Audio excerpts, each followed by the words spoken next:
Bienvenidos a Bonita Radio. Esto no es un cuento, esta es la verdad. En breves segundos la periodista Carmen Enita Acevedo estará con ustedes. Bonita Radio está disponible en Facebook, Instagram, X, Spotify, YouTube, iVoox y iTunes. Agradecemos a nuestros auspiciadores. Cooperativa Seno Gandía, solidez y futuro. Y Vega Coop, de tu lado siempre. Nuestras transmisiones son viables también gracias al apoyo de ustedes. Pueden enviar sus donativos accediendo a bonitaradio.net. Allí podrán realizar su aportación a través de PayPal o tarjetas de crédito. También pueden realizar su donativo por ATH Móvil Negocios a la Fundación Periodismo 21. O pueden enviar un cheque o giro postal a PMB número 284, P.O. Box 194000, San Juan, Puerto Rico 00919-4000. Bonita Radio, esto no es un cuento, esta es la verdad. Con ustedes, la periodista Carmen Enita Acevedo, en directo desde el estudio Roberto el Indio Acevedo.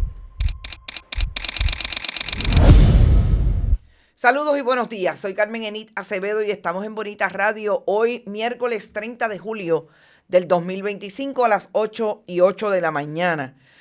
La crisis del agua continúa, la gobernadora de Puerto Rico tiene serios problemas con su presidente de la Autoridad de Acueductos y Alcantarillados y Tomás Rivera Chats como que le da instrucciones. Vamos a hablar de eso, de esa unidad palpable del Partido Nuevo Progresista, sobre todo entre el liderato presidencial del Senado y la gobernación de Jennifer González Colón. Lo que está pasando en el mundo de ICE y las políticas anti-inmigración del presidente Donald Trump, una demanda de la ACLU en Estados Unidos, pone otra vez el tema de los derechos humanos en la administración de Donald Trump, que como ustedes saben en Puerto Rico está avalada totalmente por la gobernadora Jennifer González. Las clases de historia, el tapaboca más grande que le ha dado el profesor y ex candidato a la comisaría residente del Partido Popular Democrático, Rafael Cox Salomar, a Pablo José Hernández, empezando porque Puerto Rico es una colonia y le hace en preguntas y respuestas el examen más fácil si se estudia correctamente y sobre todo si se le quiere decir la verdad al país. Interesante esa columna de Cox Salomar y la voy a discutir brevemente. Y definitivamente lo que tiene que ver con todo lo que ocurrió anoche de alertas de tsunami después que ocurriera un terremoto de 8.8 en la escala en el área de Rusia. Quiero hablar puntualmente, voy a traer imágenes porque me parece que es importante el nivel de educación que tengamos en términos de la información que proveemos cuando se habla de alertas y vigilancia, y nosotros sobre todo que estamos en medio de la temporada de huracanes que entra en su pico en el mes de entre agosto y septiembre. Me parece que siempre es importante destacarlo y voy a hacer un comentario puntual de la muerte de la que fuera quizás la mejor comediante que tuvo Puerto Rico en la televisión, que se desarrolló entre los años 60, 70 básicamente y 90 en Puerto Rico, Rosita Velázquez, porque hay una buena narración que hace la cantautora Zoraida Santiago sobre su experiencia con Rosita Velázquez en medio de haber participado en las protestas de la Marina de Guerra en Vieques, y quiero traerla y compartirla con ustedes. Así es que vamos a estar entre política partidista, específicamente lo que está pasando con relación al agua, y elementos que también trae la política partidista, porque en el caso de lo que voy a narrar de Zoraida Santiago, se habla propiamente de ese momento en que parecería que no había diferencias en ese tema entre políticos del Partido Independentista, del Partido Popular y los independentistas que no necesariamente acogían un partido político, pero participaron de esas protestas. Antes voy a ustedes, espero que esté todo el mundo súper bien y recuerden, gracias a los que están donando, que estamos en el último momento de el frío olímpico que nos entra, de si entra dinero o no entra, pero sé que ustedes siempre aportan y agradecida por eso, lo pueden hacer a través del chat. Gracias Rafael Texidor, Rafael Sayas y la amiga Luz Colman, que no nos vimos, pero nos vamos a ver pronto. Yo estoy segura que se va a dar la oportunidad. Florence Ramos llegó por ahí, Rosa González, Irving Maldonado, Víctor López, Carolyn Miranda, Tati, que dice buenos días. Saludos, Tati. Aixes Camilo, Sandra Infanzón, Hendy Ramírez desde Michigan, Berenica, Alberto Ramos, Puerto Rico Fishing Manía, Arturo Figueroa Miranda, Rita Guzmán, Norberto Cancel, Víctor Cruz, Nicolasa Ortiz, Víctor Lozano, Tilbert, Meribé Martínez, siempre Mildred Lozada, Gloria Ramos, Carles Baratá, Rita Guzmán, Lilian Rivera, Rafael Texidor, Bodrogo, Luz Díaz desde Winter Garden, Florida, Nelson Guzmán, Héctor Concepción, Julia María Rodríguez Pombar, Jim Blaster, Jalo Laracuente, Vivian Rivera, Adalberto, Ariel Cartagena, Miguel Alcántara, Orville Velázquez, Lisette de León, Ana Rivera, Andrea Ríos, Olga Inés, Luis Daniel, Carmen Negrón, Ed Méndez, Carmen desde Toa Baja, ya te llegó la luz, Criselia de Vázquez desde San Germán, Doris Paganceda, Víctor Cruz, todo el mundo por ahí, Edith Irizarry Linares. Yo quiero hablar primero del asunto del tsunami. La verdad es que quiero decir, tsunami, terremoto. Ayer cuando salió la información del terremoto, yo les voy a poner una imagen que realmente me conmovió. A mí siempre este tipo de fenómeno climatológico me asusta un poco, pero sobre todo por estas imágenes que ahora nosotros podemos tener más claramente por lo que es la tecnología y los dispositivos. Este terremoto se dio precisamente en el área de Rusia, en el Pacífico, y duró 7 minutos, gente, y quizás eso es lo más fuerte para mí de toda esa experiencia que se tuvo allí.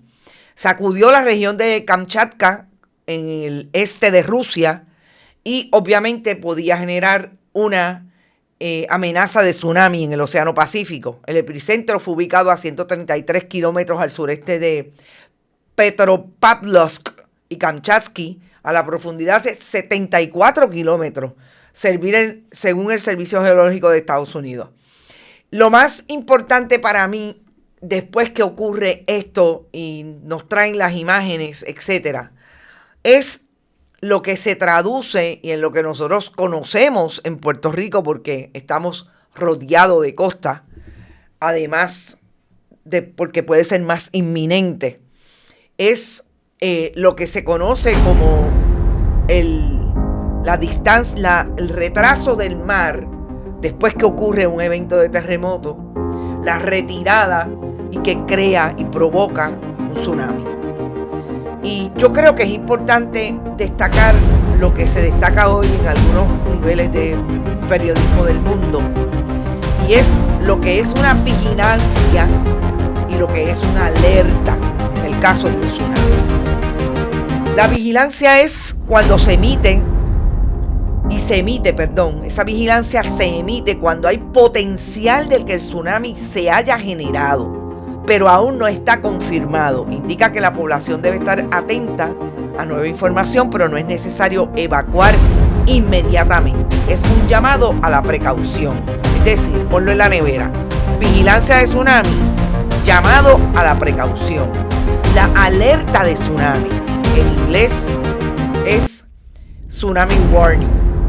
La vigilancia de tsunami es tsunami watch. La alerta de tsunami se activa cuando un tsunami ha sido confirmado por instrumentos como mareógrafos o boyas, o cuando es altamente probable que ocurra, y en este caso se debe evacuar inmediatamente la zona de riesgo, ya que las olas pueden llegar en minutos. Y para que ustedes tengan una idea, esto está ocurriendo en Hawái en este momento. Pues yo creo que lo más importante, y por eso siempre les digo, ponlo en la nevera, es que sepamos que cuando hay una alerta debemos evacuar el área que está en riesgo, y cuando hay una vigilancia no es necesario evacuar, pero usted tiene que estar súper pendiente a todo lo que tiene que ver la red científica de su país para tener información clara y precisa. Ya se están dejando ver, por lo menos en el área de Hawái, lo que ha provocado. También en el área específicamente de Japón hay imágenes sobre lo que deja ese tsunami, que hasta el momento no he leído nada sobre personas desaparecidas, pero estaba viendo unas imágenes de Japón que no me da la impresión, había demasiada gente cerca, no me da la impresión de que no haya provocado alguna pérdida de vidas, pero todavía no tengo información, así es que lo que quería era, sobre todo, dejar clarísimo las diferencias, y ustedes saben que en Puerto Rico hay unas áreas donde siempre hay avisos, más que avisos, todo lo que tiene que ver con la señalización del gobierno con relación a tsunami, y nosotros estamos expuestos. Es que es súper importante tenerlo en el mundo entero, porque nos escuchan en el mundo entero. También tengan claro lo que significa una cosa y otra. Si las cosas, llegamos a Puerto Rico para esta noticia, que yo creo que ya habíamos tenido información de que Rosita Velázquez no estaba bien de salud. Fue una comediante, sobre todo de televisión, que ayer comentaba yo con una amiga que me parecía que era una de las comediantes más naturales que tuvo Puerto Rico. Yo creo que de mirarse a Rosita Velázquez se podía sacar una carcajada por su rostro, por la manera en que siempre tenía una exposición de lo que hizo por muchos años en Puerto Rico, en una comedia que dejó mucha experiencia en la televisión, etcétera. En Casa de Juan Mibuibi, yo creo que es una comedia que todo el mundo en la década de los 80 consumió en esa televisión que se desarrollaba súper activamente y que tenía una súper participación en el mundo cultural y en la sociedad puertorriqueña desde los años 60, pero en los años 80 fue un boom brutal, y de la comedia puertorriqueña sobre todo. Yo quiero traerles un comentario, anécdota, que hizo Zoraida Santiago en relación a la partida de Rosita Velázquez.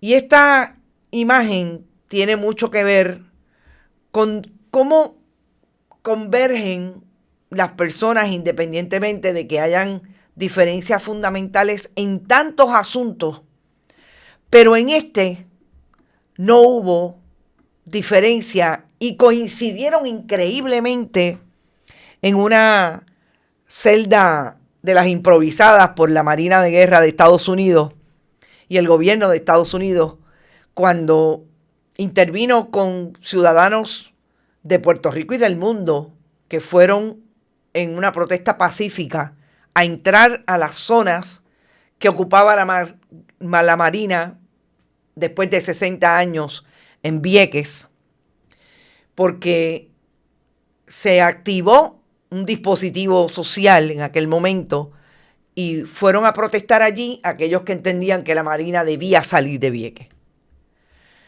Habla de Rosita Velázquez y les voy a leer rápidamente. Tengo que escribir algo sobre Rosita Velázquez. La última vez que la vi fue en la perrera donde nos encerraron los militares luego de nuestra entrada al campo de tiro de Vieques. Era una jaula de alambre que, según nos informaron, se usaba para perros y sin techo a pura intemperie. Fue una noche que no olvidaré jamás. Éramos cerca de 40 personas, entre los que estaban, para mencionar algunos, el alcalde de Carolina, José Aponte, el congresista Luis Gutiérrez, Roby Draco Rosa, Pedro Muñiz, Rosalinda Soto, Dani Rivera, Eduardo Batia, Belda González, Yasmín Mejías y varias personas más que de momento no recuerdo, entre ellos varios viequenses. En un momento dado trajeron a Rosita, acompañada de una compañera cuyo nombre no recuerdo, que acababan de arrestar. De ahí en adelante configuramos un espectáculo. Pedro fue el maestro de ceremonias y el público se componía de los marinos que vigilaban alrededor de la jaula. Cantó Dani, canté yo, tratando de convertir aquel momento en una reafirmación de nuestra lucha y de una vez aliviar lo que se configuraba como una noche difícil. Permaneceríamos allí hasta el amanecer, con solo unas pocas sillas sentados en el suelo, sin comer y con frío, acrecentado por una persistente llovizna y luego de haber pasado por un registro abusivo e innecesario. Pero la parte que no olvido de aquella noche es el paso de comedia improvisado que sostuvieron Belda, Yasmín y Rosita.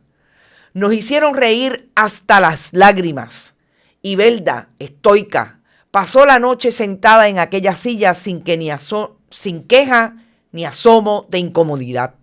A Rosita la recuerdo con admiración por aquella noche y hoy Puerto Rico llora su partida y celebra su vida. No solamente destacar lo que fue Rosita Velázquez en un momento de la lucha por Vieques. Siempre fue una persona independentista, siempre fue una persona que apoyó las luchas de Puerto Rico con relación a lo que significa ser colonia de Estados Unidos. Pero me parece que traer este recuento no solamente habla de lo buena comediante que fue hasta en los peores momentos de su vida. Porque estar en una perrera, precisamente encarcelada por el gobierno y el verdugo que tú estás queriendo destapar en ese momento, lo que significaba y lo que significa Estados Unidos para Puerto Rico y en aquel momento histórico, puntualmente con relación a la lucha de Vieques, me parece que habla de lo que fue su carrera. Me parece que habla de la persona que fue. Y que Zoraida Santiago lo haya traído y lo haya recordado, sobre todo destacando esa diversidad ideológica que estaba allí representada. Yo creo que Belda González fue quizás la persona más honesta desde el punto de vista de lo que significa o significó la lucha de Vieques desde el Partido Popular Democrático. Coincidir allí con personas que más tarde sabemos dónde están en la historia con relación a Puerto Rico, como el expresidente del Senado, Eduardo Batia. Pero hay algo siempre que nos une. Hay algo siempre que une a esas personas que en la diversidad se encuentran en momentos como este. Y me parece que hay que destacarlo y hay que recordarlo. Sobre todo cada vez que nos dicen es imposible que nos sentemos en una mesa a decidir el futuro de Puerto Rico. Yo creo que ese es el mejor ejemplo que trae hoy Zoraida Santiago sobre lo que en efecto se puede hacer para converger en eso que nos toca a todos, de mejorar la calidad de vida de este país. Y de ahí, increíblemente, me tengo que ir a esta columna que no la discutí ayer y me parece que es importantísima que la discutamos. Y es la columna de Rafael Cox Salomar, que trae yo creo que semanalmente en el periódico El Nuevo Día, y le hace una especie de examen al que hoy preside el Partido Popular Democrático y que el pasado 25 de julio dio un mensaje como comisionado residente en Mayagüez para establecer lo que él entiende debe ser la ruta de ese partido, aunque habló del autonomismo. Pero obviamente está enmarcado en el partido que lo propone, por lo menos la nueva generación de liderato del Partido Popular Democrático, Pablo José Hernández. Le hace no solamente el examen con preguntas y respuestas, le está dando Cox Salomar la clase de lo que es ser una colonia. Y que en efecto Puerto Rico lo es. Lo ubica en el momento histórico de cada oportunidad a partir de la invasión estadounidense del 98, en que el Partido Popular se definió y se redefinió. Se fundó y se refundó bien temprano, con las marcas políticas puntuales desde el gobierno de Estados Unidos hasta lo que fue la participación de las Naciones Unidas en eso que se conoce hoy como ELA. Yo creo que después de aquí, Pablo José Hernández no le queda otra que decir y tratar de buscar y rebuscar quiénes son los tímidos, los ignorantes y los cobardes. Porque definitivamente, y voy a hacer alusión a unos puntos bien importantes, cuando Cox Salomar le dice a Pablo José Hernández lo que significa el ELA en términos de su nombre. ¿Y de dónde viene el término Estado Libre Asociado? ¿Se lo inventó Luis Muñoz Marín? No. El término lo acuñó el líder unionista Miguel Guerra Mondragón en el 22. Al momento de radicarse en el Congreso el proyecto Campbell, y sus orígenes se remontan al Irish Free State, que entonces accedía a la independencia dentro de la mancomunidad británica. Y es verdad que la común defensa, la común moneda, el mercado común, la autonomía fiscal y la común ciudadanía llegaron con el ELA. Falso. La común defensa, que no es otra cosa que la militarización de Puerto Rico puesta al servicio de la seguridad nacional americana, llegó con la invasión del 98. La común moneda, que quebró a gran parte de nuestros hacendados, el mercado común y la autonomía fiscal llegaron con la ley Foraker del 1900 y la ciudadanía americana llegó en el 17 con la ley Jones. ¿Y qué pasó en Naciones Unidas el 28 de noviembre del 53? Pasó que los Estados Unidos, tal y como hicieron los británicos, franceses, holandeses, daneses y el resto de los poderes imperiales de la época, engañaron a la Asamblea General, haciéndole creer que Puerto Rico, bajo el ELA, había entrado en un convenio bilateral con el Congreso y no susceptible a la modificación sin el consentimiento del pueblo de Puerto Rico. ¿Y por qué decimos que fue un engaño? Porque las ramas políticas en Washington así lo han admitido. ¿Cómo es que Pablo José Hernández, después de esta clase socializada a través de un medio de comunicación, se atreve a seguir hablando de que Puerto Rico no es una colonia, sin poder debatir lo que son los principios históricos y éticos que están contenidos en esta columna? Pero al final, yo creo que la mejor pregunta de esta columna es, y entre tantas falsedades y medias verdades, ¿qué hacer? Rescatar la memoria histórica contra viento y marea por Puerto Rico. ¿Quiénes son? Yo voy a dejarlo aquí. ¿Quiénes son los ignorantes, los cobardes y los tímidos en la historia del Partido Popular? Así se escribe la historia. Y yo creo que hay una línea, además, que quisiera traer cuando Pablo José Hernández dijo ante ese grupo de personas mayores de 60 años que estaban allí reunidos en Mayagüez. Porque sí encontré las fotografías de quienes estaban. Sí, uno de esos líderes de la vieja guardia que fueron tímidos, cobardes e ignorantes, Alejandro García Padilla.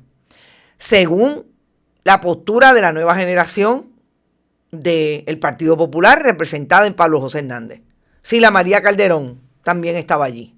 Antonio Fajar Zamora, que me dicen que está por el techo con el mensaje, entre otros por las inconsistencias que tienen que ver con el famoso pacto del 75 de unión permanente con Estados Unidos, que Pablo José Hernández lo plantea como si ese pacto no estableciera precisamente que hay que ser soberano para poder sentarse en la mesa. Y ahí establecer el pacto. Pero yo creo que era importante cerrar, sobre todo en la semana de la prensa, en la semana en que se supone que estemos hablando que la información que se vierta en los medios de comunicación tenga la capacidad de educar al país sobre lo que está ocurriendo y cuáles son los políticos que dicen verdades y los políticos que utilizan la propaganda para seguir engañando al país. Aquí está. Dicho por un profesor universitario, un ex candidato, yo quiero llamarlo ex popular, no sé si todavía él es popular. Quizás es una buena entrevista que podamos hacer.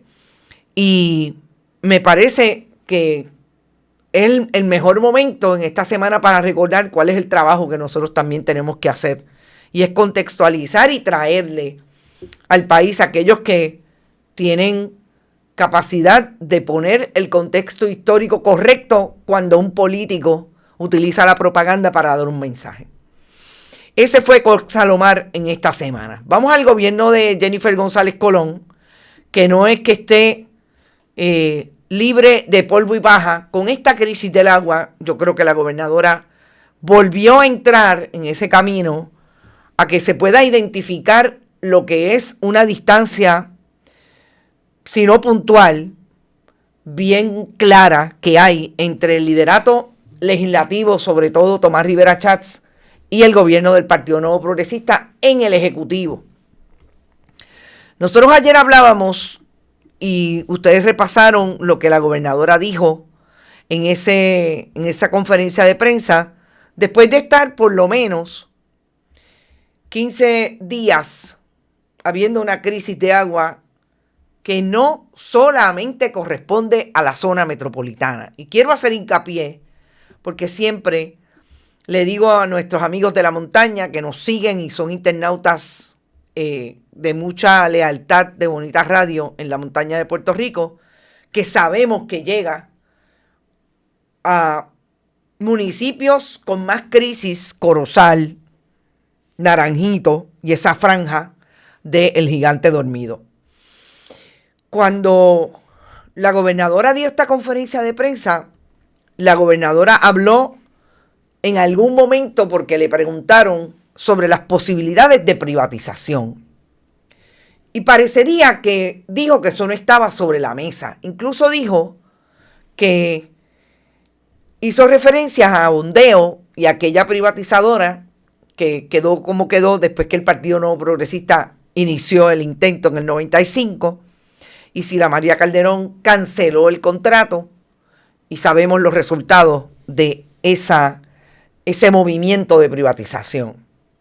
En este momento, lo más crítico para el Partido Nuevo Progresista es la visibilidad que ha tenido el presidente ejecutivo, Luis González Delgado, quien se supone que hace una semana hizo un movimiento de cambio en la autoridad para colocar personas de su confianza, que, como sabemos, aparentemente lo más terrible de ese asunto ha sido la imposibilidad de la autoridad de tener personas con capacidad incluso de decirle al país lo que está ocurriendo. Y yo quiero entrar a lo que pasó en Yabucoa y que un internauta incluso nos envió información de cómo estaba recibiendo el agua por el grifo azul. ¿Y por qué quiero entrar a esto? Para ejemplificar precisamente lo que es la incapacidad de los servidores públicos que están dirigiendo la Autoridad de Acueductos y Alcantarillado. No sin antes decirles que no olvidemos que el problema de Puerto Rico y del gobierno del Partido Nuevo Progresista en este momento es que si no son PNP, no hay manera de colocarlos en posiciones de poder. Que llevamos 3 administraciones, 3 cuatrienios dirigidos por el Partido Nuevo Progresista y cada vez es más intenso, es más claro, es más brutal la colocación de esos oficiales y directivos de agencias por el régimen político partidista. Porque el Partido Nuevo Progresista no da tregua en eso. O son los míos, o bailamos todos, o rompemos la vitrola. Si eso es lo que está sobre la mesa, fíjense cómo en el 2017, hace 8 años, ocurrió una crisis similar en el país con relación al agua azul por el grifo, y una funcionaria en aquel momento, una funcionaria de la Autoridad de Acueductos y Alcantarillado, pudo esclarecer mediáticamente a preguntas de periodistas lo que ocurría cuando el agua salía azul. Y esta funcionaria, la voy a citar, la licenciada Irma López. Esto es registro mediático que está disponible en internet, gracias a que tenemos precisamente un cuerpo de noticias que se quedan, y ahí está la explicación de la licenciada Irma López. Esto ocurrió en una urbanización del Señorial en Río Piedra. ¿Qué dijo Irma López en aquel momento? Que el extraño color puede aparecer cuando ocurre un proceso de retroceso en las tuberías internas de una residencia. Cuando hay un periodo donde se interrumpe el servicio de agua, cuando comienzan a llenarse las líneas, puede haber un proceso de retroceso internamente en la tubería y trae agua del inodoro de ese color. Eso fue en el 2017. Si alguno de ustedes trabaja en la Autoridad de Energía de Acueductos y Alcantarillado, yo les pido que si saben si la licenciada Irma López del área de cumplimiento todavía trabaja en la agencia, o si no trabaja en la agencia, ¿quién hace este trabajo? Porque del 2017 al 2025 lo que ha ocurrido en Puerto Rico es la crisis más grande de gobiernos que tenemos 3 gobiernos del Partido Nuevo Progresista. Esa es una realidad. Un gobernador que renunció porque el país lo votó. Una crisis constitucional en aquel momento con una gobernadora sucesoral que el Partido Nuevo Progresista incluso tuvo que ir al tribunal porque fue Tomás Rivera Chats para que no sentaran a Pedro Pierluisi, quien quería de todas maneras ser gobernador. Que fue juramentado como secretario de Estado y no estaba confirmado, y hubo que ir al tribunal para que se determinara que era inconstitucional.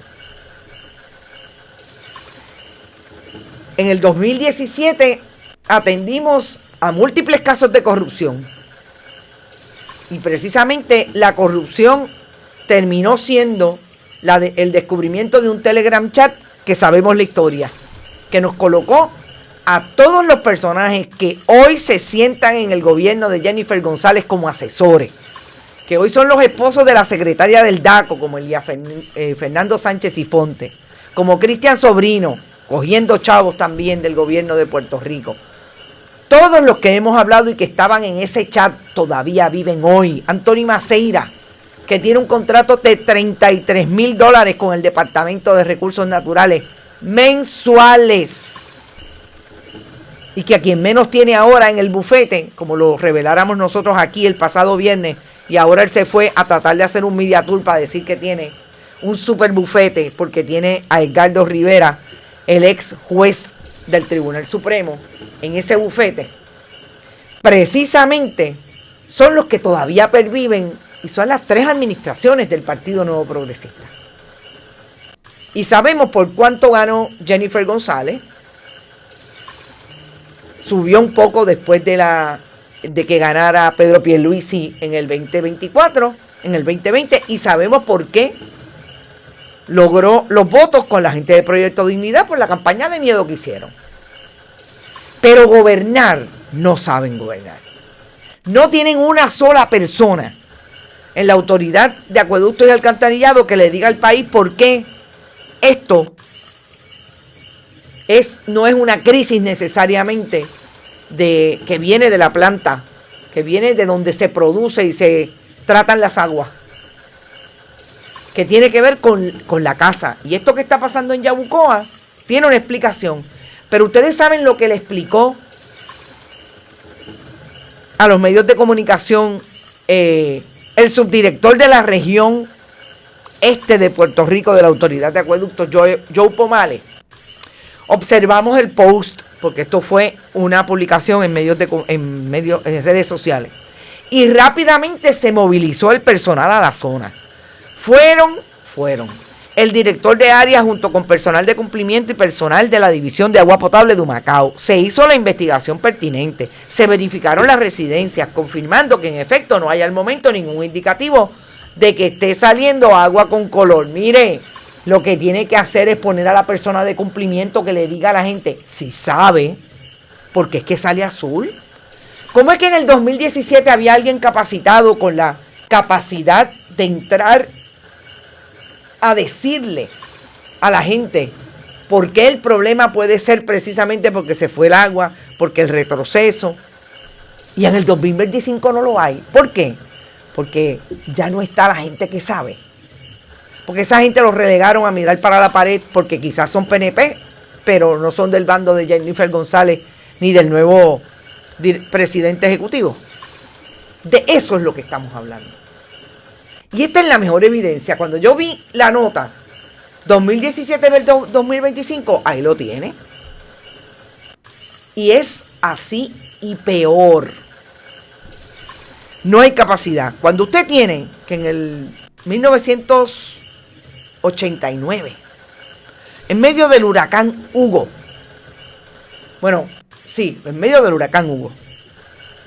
Rafael Hernández Colón en una conferencia de prensa le preguntó al ingeniero Ruiz Javier si tenía los datos que la prensa estaba solicitando sobre las condiciones de unas plantas en medio del huracán.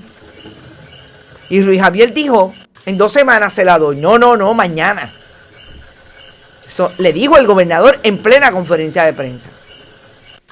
Pero aquí no. ¿Qué hizo la gobernadora?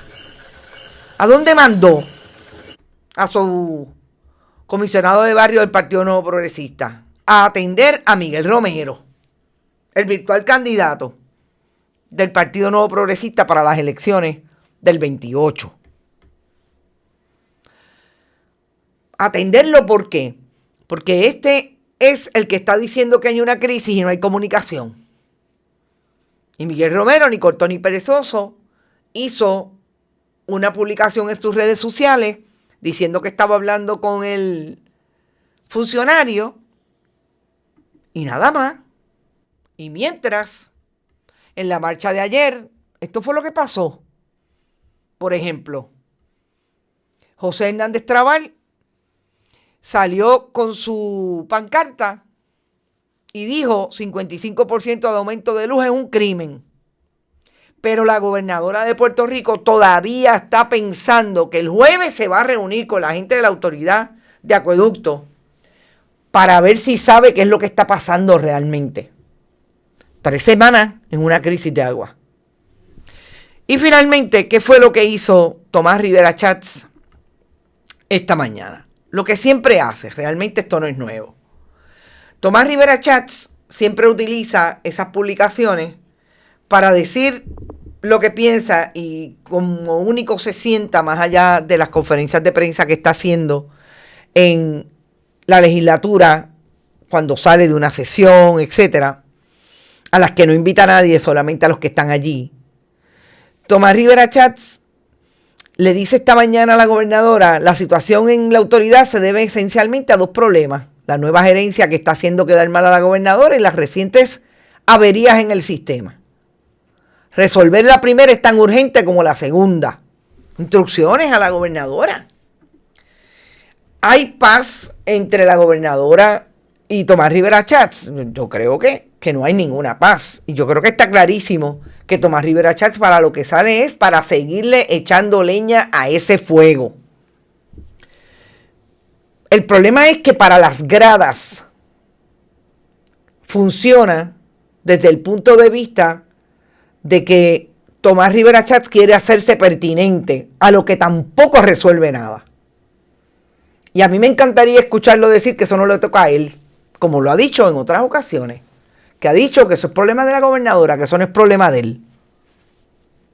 Y a eso es lo que deben referirse los correligionarios del Partido Nuevo Progresista cuando escuchan y ven que las noticias que tenemos que discutir, en efecto, es que aquí no hay gobierno, que lo único que hay es una organización que obtuvo la posición desde el Ejecutivo hasta el Legislativo y algunas alcaldías, pero están trabajando una agenda del Partido Nuevo Progresista, incluso una agenda personal de cada uno de ellos.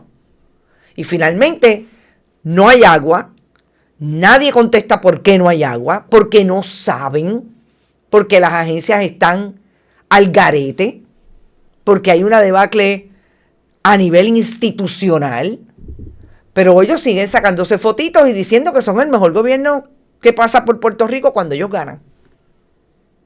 Ni hablar de la demonización del otro y de la demonización de los discursos de aquellos que hacen denuncia y establecen, mire, esto es lo que no pasa en el país y hay un gobierno, se supone que electo, que juramentó y a 7 meses de ese gobierno, nada se ve.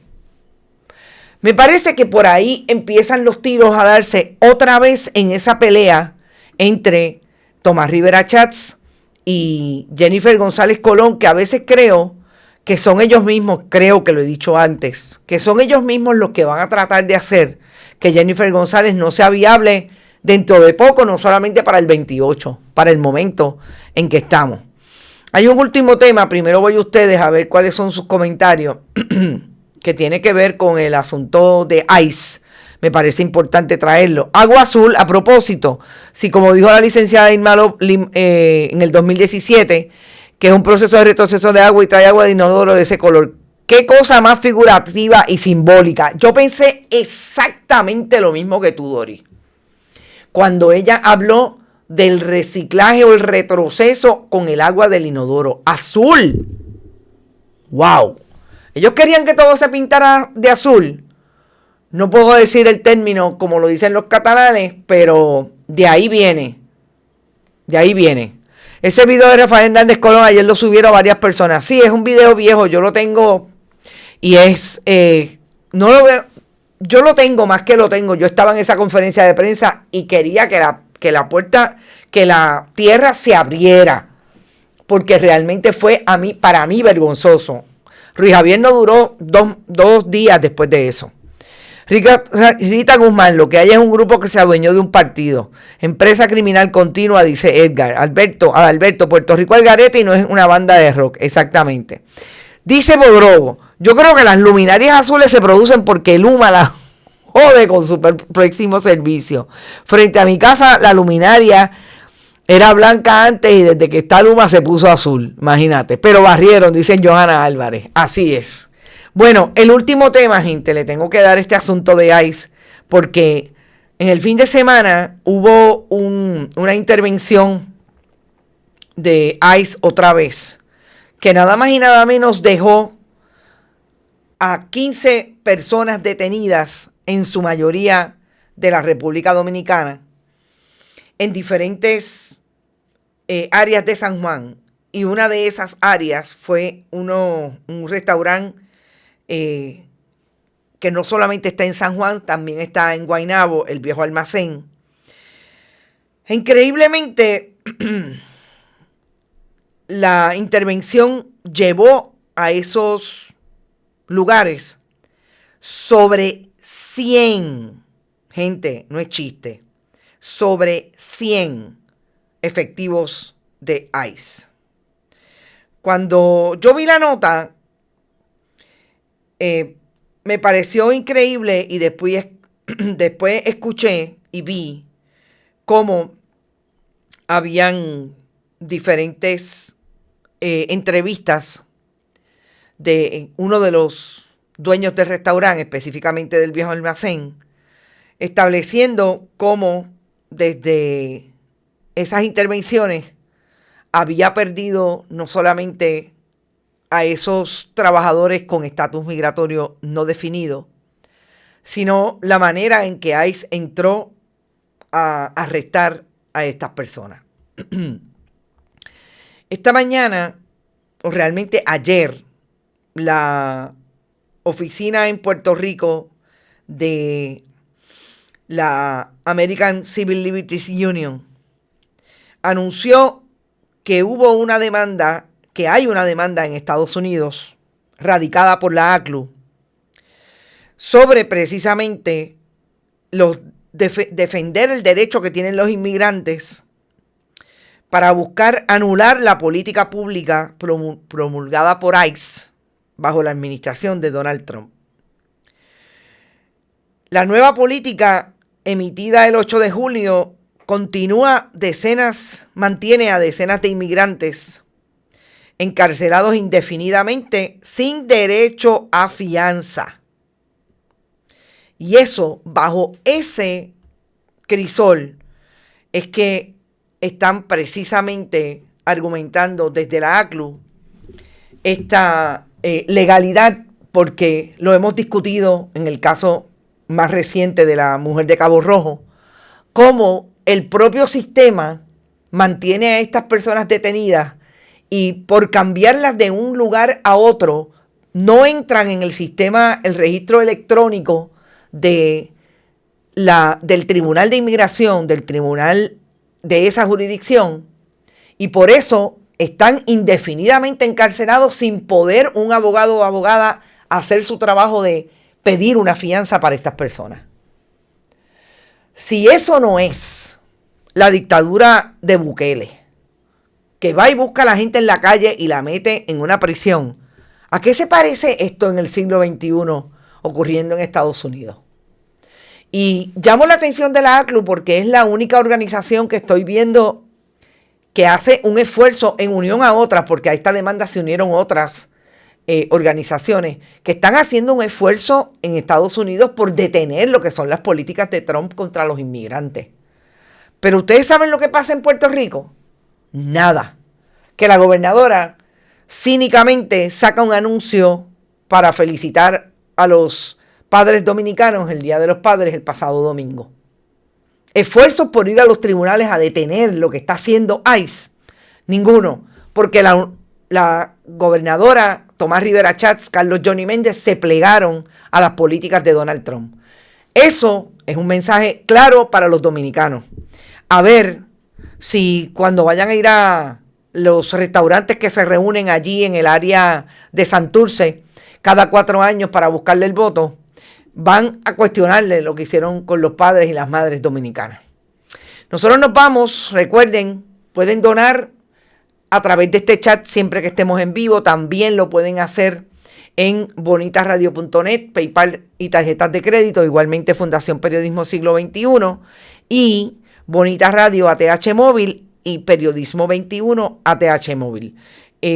Pásenla bien, recuerden que siempre también pueden aportar a nuestro proyecto compartiendo todos los contenidos a través de todas las plataformas. Estén pendientes a las nuevas informaciones que siempre publicamos y sobre todo comenten.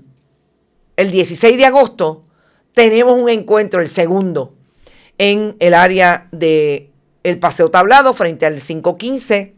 Allí vamos a estar, vamos a hacer un sorteo a base de los donativos, pero sobre todo vamos a hablar y a pasarla bien y a compartir y apoyar ese esfuerzo de los comerciantes de Guaynabo. Nos vemos a la tarde en otro Noticias con Café. Que la pasen muy bien. Buen día. Bonita Radio. Esto no es un cuento. Esta es la verdad. Este programa fue traído a ustedes por Cooperativa Seno Gandía, Solidez y Futuro. Y Vega Coop, de tu lado siempre. Y no olvide que puedes realizar sus donaciones a través de ATH Móvil en la sección de negocios como Fundación Periodismo 21. O puede acceder a nuestra página de internet bonitasradio.net y donar a través de PayPal o tarjetas de crédito. También puede enviar cheques o giros postales a nombre de la Fundación Periodismo Siglo XXI, PMB 284, P.O. Box 194000, San Juan, Puerto Rico 00919-4000. Bonita Radio, esto no es un cuento, esta es la verdad.